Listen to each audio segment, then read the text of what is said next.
corajoso, combativo, audacioso. Esse é o Partido Comunista do Brasil. Nas greves por direitos trabalhistas, no enfrentamento ao nazismo, na campanha O Petróleo é Nosso, na resistência ao regime militar, nas diretas já, com os caras pintadas, na eleição de Lula. Recebo a deputada Manuela Dávila, do PCdoB do Rio Grande do Sul, que assume seu primeiro mandato aqui na Câmara. É isso mesmo? Isso. Vereadora em Porto Alegre desde 2005, antes de se eleger deputada federal, com 271.900 votos, 66 mil votos a mais que o segundo colocado no seu estado. Foi a terceira maior votação para deputada federal na história daquele estado. É isso mesmo, deputada? É mesmo, a maior votação de uma mulher na história do Rio Grande do Sul, que é bastante emocionante, né? Porque é um estado que tem uma bancada feminina grande, nós somos 3 mulheres nos 31 deputados, talvez na maior proporção de um estado apenas, mas temos muitas mulheres de luta no nosso estado, então acho que fez bem para o Rio Grande do Sul ter uma mulher como mais votada entre os parlamentares. No seu site, deputada Manuela, a senhora disse que é fundamental incluir os jovens brasileiros no projeto de desenvolvimento nacional. Como é que a senhora pretende trabalhar aqui na Câmara para que seja esse o resultado final da sua legislatura? Então, primeiro, eu acho muito positivo que nesse momento da história brasileira, o povo, não só a Câmara, né, mas a sociedade como um todo, esteja preocupada em debater o desenvolvimento do Brasil e o crescimento econômico.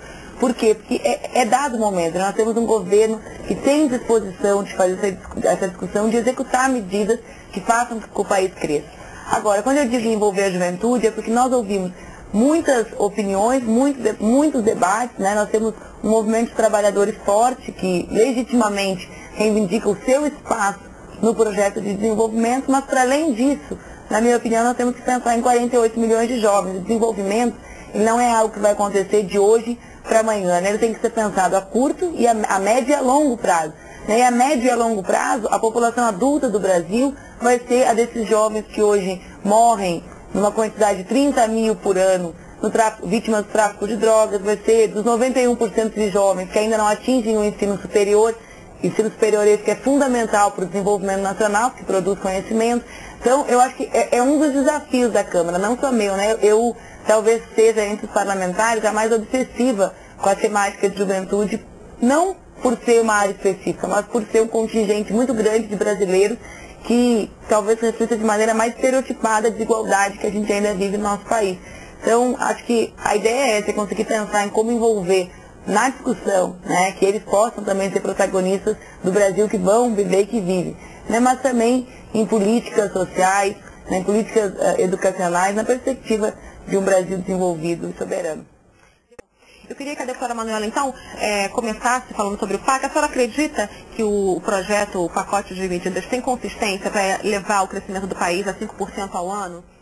Então, eu tenho ouvido vários especialistas em economia darem suas opiniões. Eu acho que o Congresso tem que se debruçar profundamente sobre essa discussão para chegar à exata medida do crescimento de 4,5% a 5%. Na realidade, a meta do PAC é 4% no primeiro ano e 5% nos 3 próximos anos. O que me preocupa é que a gente consiga fazer junto a esse debate justamente o envolvimento dos trabalhadores nesse crescimento.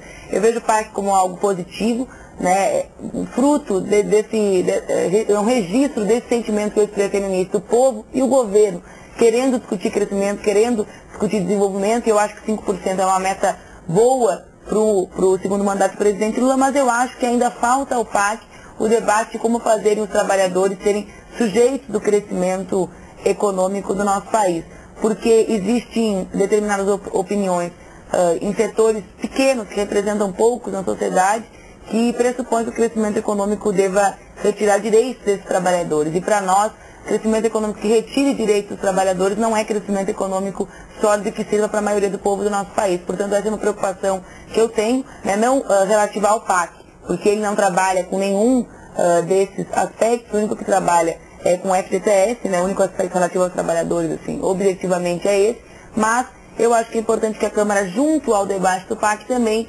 faça essas outras discussões, porque, na minha opinião, seria inconcebível crescer retirando direitos de quem mais precisa e quem mais contribui efetivamente, cotidianamente, para o crescimento do Brasil.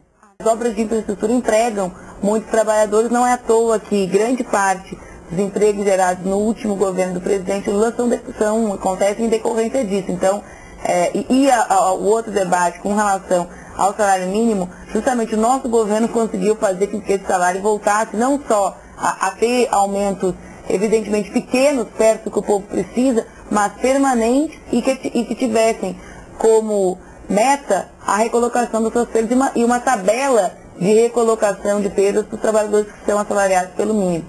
Então, só essas duas ponderações. Vamos continuar falando de PAC. A senhora tocou na questão dos empresários. Além da aprovação aqui no Congresso Nacional, o PAC quer contar com o apoio do aumento do investimento dos empresários. Com as regras propostas no PAC, as senhoras acreditam que os empresários vão se interessar em aumentar os investimentos?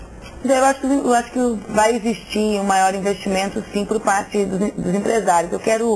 Nós tivemos uma redução na taxa de juros nos últimos 4 anos. Ela chega à metade do início do governo do presidente Lula, né? Óbvio que o presidente Lula é presidente, ele não tem como fazer milagre em 4 anos de governo, embora eu seja uma das que durante 4 anos achou que ele pudesse ter reduzido mais, ou o Banco Central pudesse ter feito debate mais rápido sobre essa redução gradativa, mas permanente, né? Em taxas não de 0,25, mas de meio ponto por cada reunião do Copom. Acho, mesmo com esses juros que ainda são altos, mas que eu repito, são metade do que já foram, que existe por parte do presidente do governo um diálogo forte com esses setores para que invistam de fato em obras de infraestrutura que são importantes para o nosso país. Nós não temos, o Rio Grande do Sul vive em algumas regiões sem a menor condição de escoar a sua produção. Nós não temos estradas que ligam o nosso país, nós não temos mecanismos plenos ainda de fazer com que o Brasil, que o comércio interno do nosso país se movimente. Portanto, essas obras são necessárias também para o desenvolvimento, para a relação entre os estados brasileiros, né, para poder fortalecer a nossa economia, fortalecer e garantir o emprego desses trabalhadores. Portanto, acho que vai haver mais investimentos. Sou otimista, mas acho que o Congresso deve debater profundamente o PAC para não ser algo que passe e seja um pacote apenas anunciado, mas que os parlamentares, os governadores, como já foi feito, a sociedade civil possa dar suas opiniões e colaborar na construção e no aperfeiçoamento dele. Seja ousado você também. Venha para o PCdoB. PCdoB, 85 anos do lado do povo e do Brasil.